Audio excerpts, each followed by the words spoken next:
So here we are trackside, and I'm joined by Irish legend of running, Sonia O'Sullivan. She had a great introduction earlier. Sonia, welcome for the first time to the live stream here at the 100 Track Classic. Thanks very much. It's great to be here this evening. First time at the 100 Track Classic for you, I believe. It is the first time, yeah. It surprises me, because it's such a great meet. So I wonder why I wasn't here before. Yeah, well, and see, the Telstra Grand Prix meets were happening. They were hosted here in 2001-02. Obviously, you were still running at that point. You obviously just didn't make it up to these ones? No, I didn't make it here. I kind of stuck to Melbourne, I suppose, was the main one for me when I was going around. Yep. Now, not only yourself here today flying the Irish flag, but we've got some Irish athletes out here. We're calling it the Irish Invasion. Some of the athletes that yourself and Coach Nick Bideau have had a fair bit to do with in terms of getting them over here for training and competition. We've got the women's 1500 metre race coming up. Tell us which Irish runners have we got in the women's 1500? In the women's 1500, we've got Irish girl Laura Crowe. She ran 4:12 last year, Irish national champion. 2 flat for 800 metres, pretty close to the Irish record. So she's, it'll be interesting because this is a very early season for her. But also first time off of Falls Creek, and probably first time off of Falls Creek for a lot of the athletes out here. So, it's a bit of the unknown for everybody. It's hard to predict, and it'll be interesting just to see how everybody goes around and who shows, I suppose, the best form out there tonight. Yeah. You spoke about the Irish record. Is that your own? It was. Okay. It was actually broken last year by another girl, Roseanne Galligan. Okay. We're just about broken. No Irish runner has actually gone under 2 minutes yet, so it'd be nice to see Laura do that one time, especially when I've had, a little bit of influence on what she's been doing the past year, and as she's, I suppose, taken up athletics more full-time than she has in the past. Yeah. Now, if we have a quick look down the list in the women's 1500, it's being touted as the blue ribbon event here tonight at the 100 Track Classic, where it's littered with Olympians and world champ athletes. You mentioned Laura Crowe from Ireland. We've got Kayla Mcknight, London 2012 Olympian. We're looking, according to the form guide, we're thinking that she'll probably dominate the race, but Eloise Wellings makes a big comeback. I believe she's just coming back from having a bub not that long ago. How was that for you, Sonia, when you had your first child and you were still competing? What was it like getting back on the track and back on the training circuit? It was fantastic. I think for those first 6 months afterwards, you just got better and better every training session, and you never knew what to expect every week. So a bit similar when you go out and you run a race, you don't know what to expect. It's a long time. It's over a year since Eloise has run a race, so but she's really excited to get out there tonight. It'll probably be a bit of a rude awakening for her to be out there running over 1500, but this could be the perfect race for her, up against some of the girls. They haven't been racing very much, so nobody's really race ready, so it'll be just interesting. I'd probably be strength more than anything else that will play out in this race. And we also throw in the mix Kelly Hetherington, who represented Australia at the World Champs last year in the 800 metres, so a little bit longer in distance tonight, but classy runner. It's going to be great to see how she goes as well. What are you expecting from Kelly? Coming up from 800, it's never easy. I know when I was running around, Maria Matoli used to come and try the 1500 every now and then, and everybody thought, because she'd have the speed of the 800, she would be better, but it doesn't always work out like that. You do have to work on the strength and endurance as well. Yeah, fantastic. Are you okay to stick with us? We've had the 1500 metres just start. If you're okay to stick with us, we're going to call through this race, and we'll get some footage of it here just shortly. They'll be coming by in the first lap. But great to have Sonia O'Sullivan here at the 100 Track Classic today. We should also mention we've got Melissa Duncan from Victoria. She was the Zatopek 1500 metre champion in December. Bridie Delaney, World Juniors finalist. She's the current state 3000 metre champion in New South Wales. Anna Lehman, also from New South Wales, World Youth finalist. And as we mentioned, Eloise Wellings as well. 2012 Olympic 10,000 metre finalist as the girls start coming around here. And we've got Wassell in front from Mel Duncan, and there's Laura Crowe from Ireland just tucked in, and she's in a nice spot there at the moment, Sonia. You just want to get in a good position, and I suppose try not to get boxed in. Some people feel a bit more uncomfortable there, and but for the first 500 metres, you just kind of hold your position, and then you start to think where you're going to go after that. Tell us, for those watching at home, what are the conditions like for running a race like this tonight? It's amazing. When you're watching on TV, it always looks perfect, but it is pretty close to perfect here tonight. Slight breeze, but nothing too difficult, and nothing to stop them from running a pretty decent time tonight, early season time, I would think. Yeah. Good. So we've got, if I can just pinch your program there, we've got obviously the tale of the evening has been Commonwealth Games qualifiers, and we look down here, we've got a 4:10.75 is the B qualifying standard. Do you expect we might see one or two of the girls dip in under that qualifying time tonight? They'll definitely be trying to get close to it. I think it all depends on the third lap. You know, the first 2 laps are generally set up pretty well. Yep. The third lap needs to be pushed on because it can slow down once the pacemaker drops out. And then I suppose it's a test of it's the competitiveness in the last 300 metres, you know, if that can gain bonus, I would say bonus seconds, you know, in that last lap. So it's Georgia Wassell from New South Wales still taking the lead. Eloise just dropping back a little bit there. She seems to be 20 metres back from that maiden group, but all the other stars are in there. And there's Wassell, she peels off, she's the pacemaker tonight, so that just leaves Crow up there, Kelly Hetherington, there's Kayla Mcknight just tucked in at 4th position, and another couple of athletes. But there's Eloise, she's trying valiantly to just tackle on the end of that front group there. Gets a little bit tough when you start to lose contact with the group there, Sonia.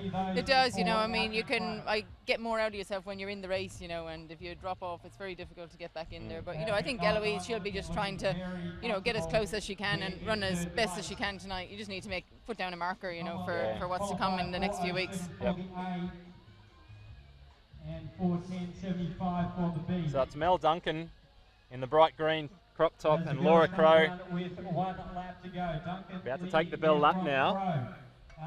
Duncan, Crow, McKnight and Hetherington just tucked in there, looking set to pounce. You would expect, being the 800 specialist, will have probably the optimal kick, so the other girls might need to go a little bit earlier here.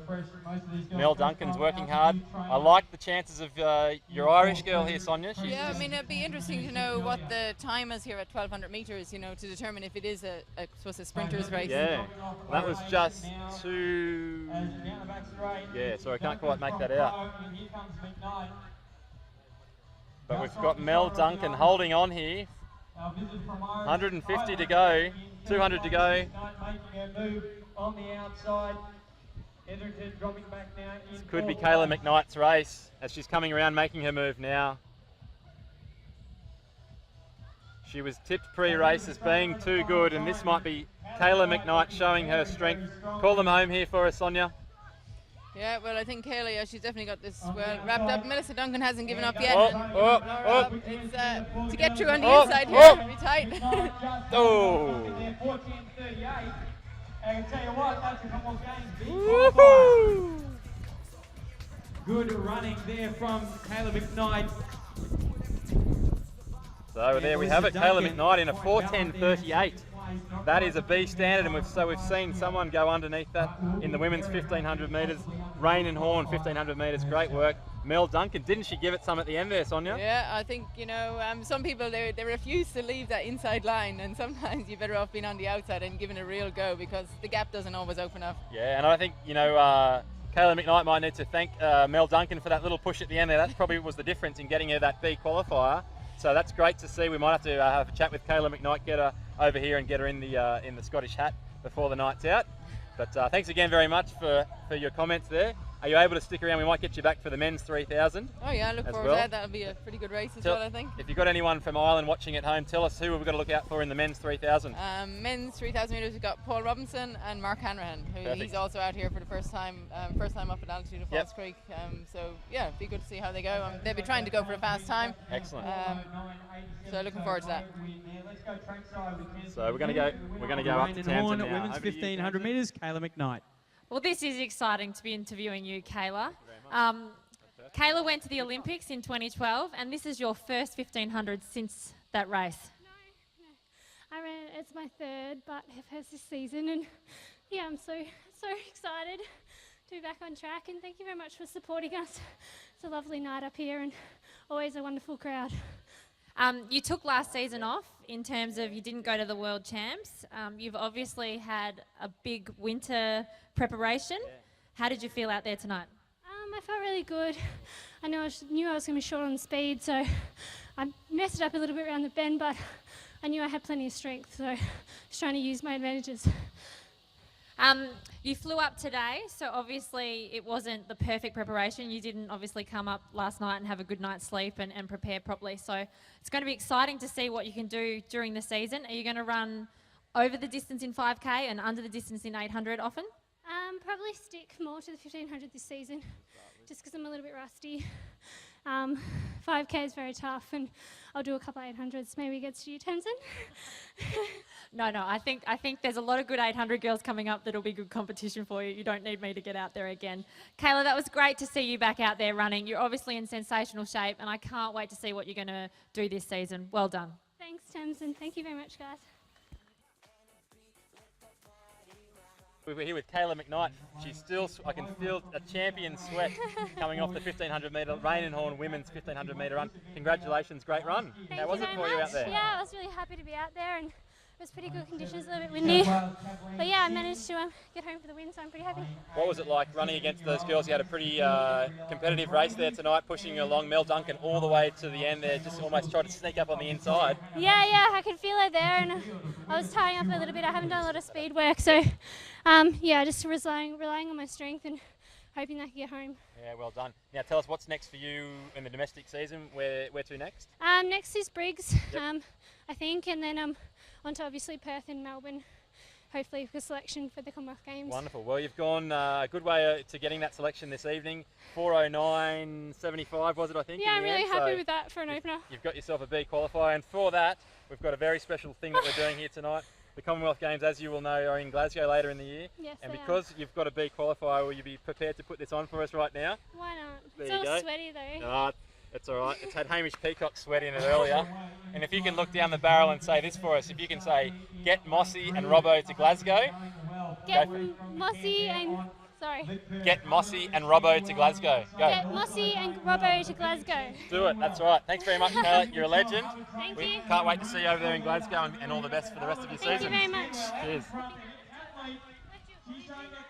Very heels to these 200 metre runners, and will take victory in 24:45. The unofficial winning time looks like Kendra Hubbard and Wern, the minor place getters there. And that time adjusted now to 23:98.